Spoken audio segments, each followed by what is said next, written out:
Hi guys, welcome to another lesson. Today we're going to talk about the Moeller technique. The Moeller technique is a great technique to play multiple strokes with only one motion of our arm, and so this is very helpful for speed, endurance, and so there are many pros to this technique, but on the other side we have to pay attention to the sound.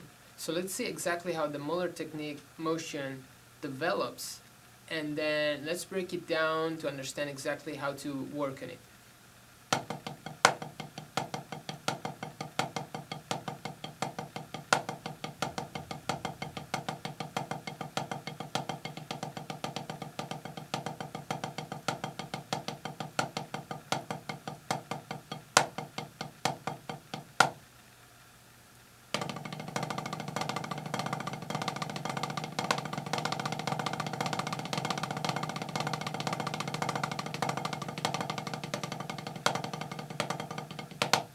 We often hear that there's the whipping motion, okay, the famous upstroke and downstroke motion, that it's always a Moeller motion. All those informations are true. The whipping motion is exactly what we do and what I just did with my arm, okay, going laterally, and it's the same thing that we do with the upstroke and downstroke motions. Okay, these are Moeller motions. They all come from the same concepts, and in fact they are the same motion developed. One is developed vertically and the other is developed laterally. Okay, so what's the difference? If we play vertically, this will help us to have an accent, a strong stroke, okay, powerful stroke while we're playing a surface. So for example, doing something like this, okay, so if we are playing an accent during single stroke, while we play single stroke rolls, this is what would happen. And this helps a lot staying relaxed while we do these kind of motions, and even if we speed this up a lot, we will be still be able to stay relaxed. So for example,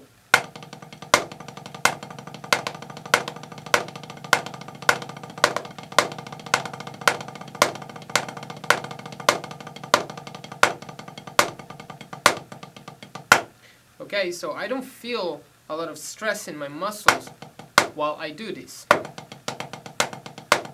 Even if I play less strokes in between accents.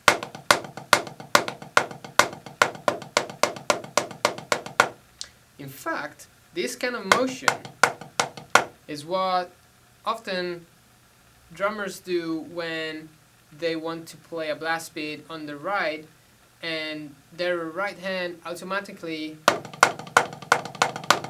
does this kind of motion, okay?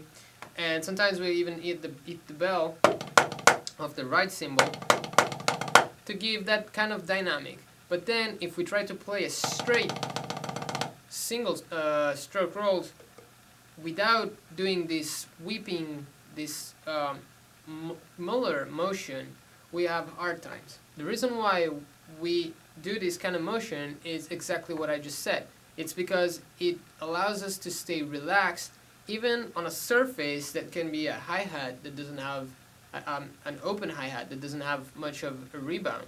And so this kind of motion allows us to have still a lot of speed and power without getting too stiff, okay, without losing our relaxation. So this is a great way, again, to work on speed, and this is the way you can develop it vertically. So just by raising your hand, thinking about the two weights of the stick, okay, when we do the upstroke, you feel the back weight of the stick, and then when you do the downstroke, you will feel the weight shifting to the tip, okay? So this kind of wave shifting, okay? So back of the stick, top, okay? Tip of the stick. So this kind of feel, it's when we develop this motion vertically. to work on this, we can start just practicing one stroke at a time, making sure that we feel the two weights of the stick. Start very slowly, upstroke, downstroke, upstroke, downstroke, and then when the stick hits the surface, we try to control, okay, the rebound. Even though that's not the goal of the exercise, we still want to have a complete workout, as much complete as possible, so that you also get used to the impact, to control the impact of the accent or of the rim shot or whatever you're playing. Okay, so you can start from just doing this, speed it up, and of course you will get to a point where the speed won't allow you to do all this motion anymore. It will start to become kind of like too much. So since there's no need to use this technique just for a single stroke at certain speeds, we can just keep this for slow motions.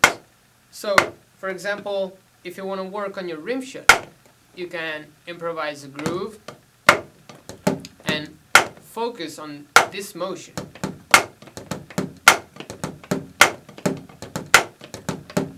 Same thing with your right hand.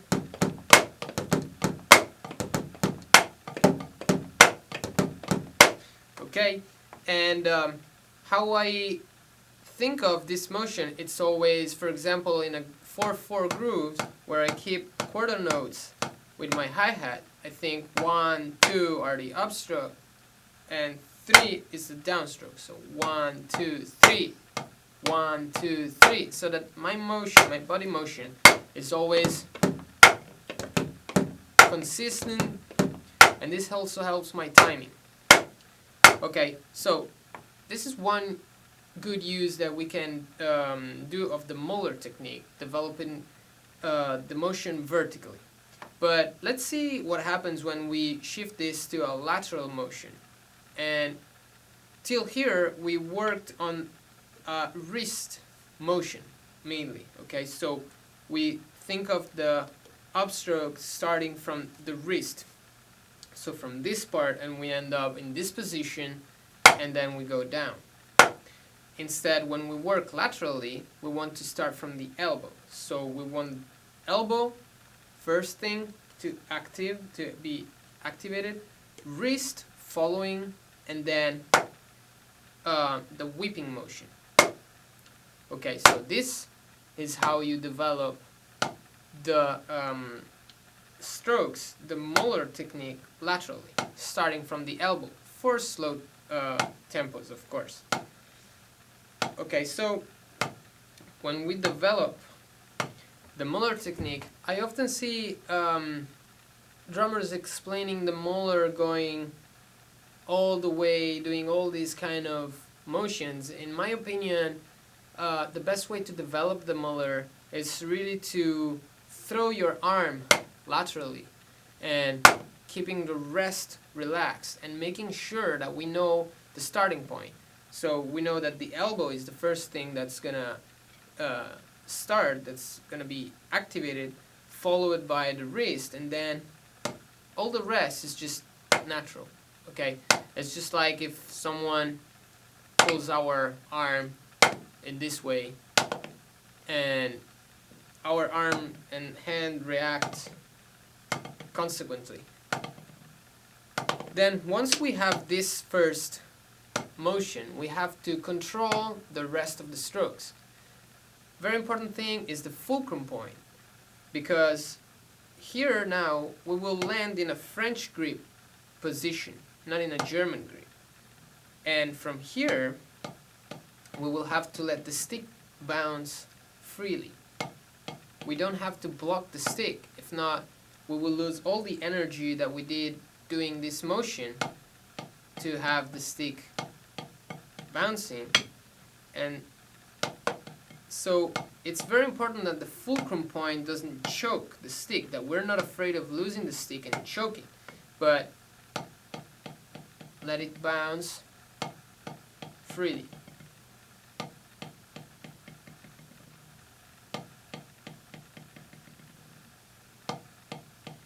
Okay, and once we can do this, we will have to play starting with the 4 strokes Moeller, 4 strokes for each motion. So let's see how this would work.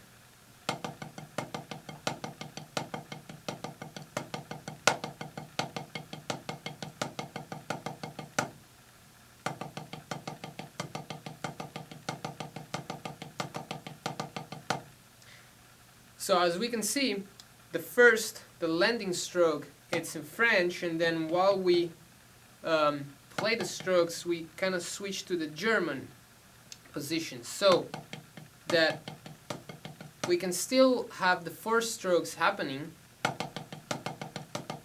without losing control of the stick while we're doing this. And we also have the freedom to move our arm laterally. So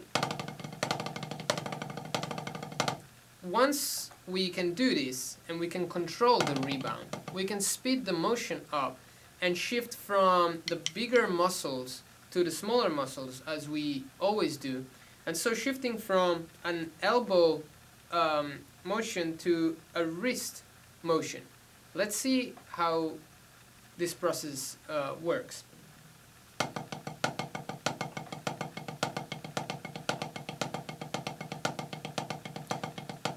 So it becomes more of a rotating wrist motion at a certain speed, and we don't involve the elbow anymore. In this way we can still work on the Moeller motion, but working on smaller muscles we can work at higher speeds, so we can play faster.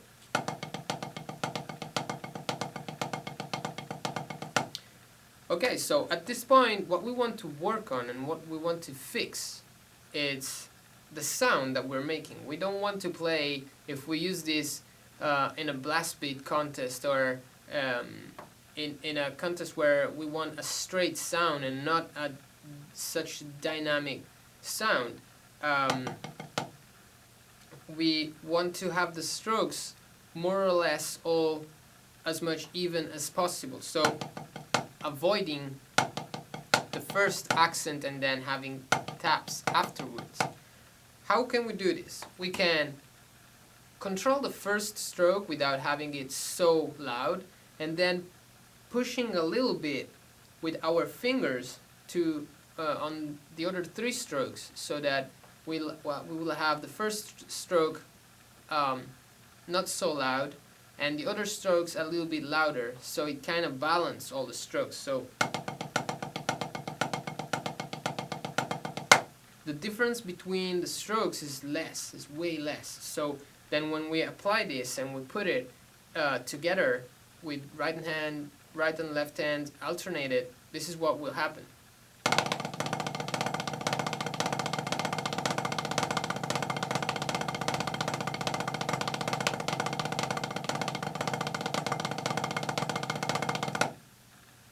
Okay, so more or less always the same sound, even though you still have that kind of feeling, but it's very hard to take that off. And to be honest, when you then put all the rest of the drums on top of this and you're not just playing on the pad, you won't hear it so much. So it's still a good technique. I used to use it some years ago, and I still use it when I feel like I'm tired, my body is not 100%. Maybe you didn't sleep too much the night before, you're touring, you've been around for several weeks, and you can feel your body is tired. This is a great technique that you can really help that night. So it's always good to have it, because the more tools you have to play and to use in your playing, the better it is, the more of a complete drummer you are. So today's workout will be, first of all, learning the vertical motions, the vertical development of the upstroke and downstroke, which are Moeller motions, as I explained at the beginning. And start from a very slow until a slow, middle, slow tempo without going too fast, because we will never need it. Then applying it in a groove, we can also play it on the drums and not on a pad. Develop it and work on both right and left, and so on. And then we can add taps in between the accents. So 1, 2, 1, 2, 1, 2, 1, 2, or 2 taps.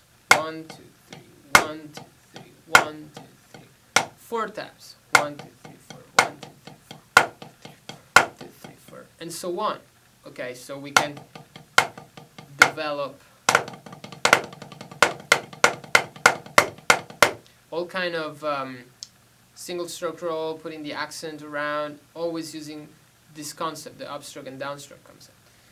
Second part of the workout, it's going to be develop the lateral motion of the Moeller. So just throw your arm laterally and make sure that the rest of the hand and finger follows this motion, staying relaxed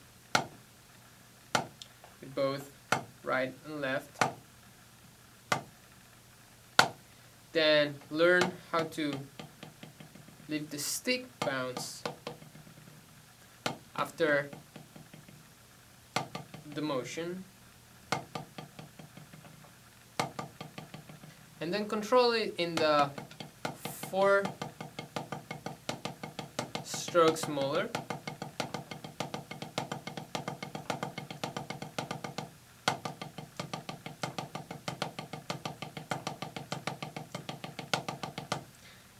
And then speed it up, shifting the control from bigger to smaller muscles.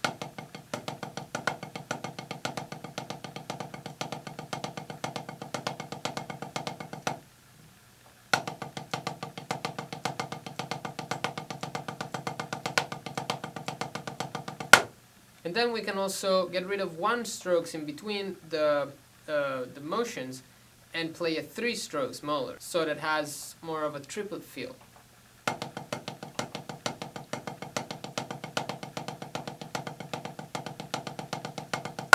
And then put them together, speed it up, work on the sound, work on the dynamic to have a unique sound, an even sound, so that we have the effect that we want, and with the control of the Moeller motion. So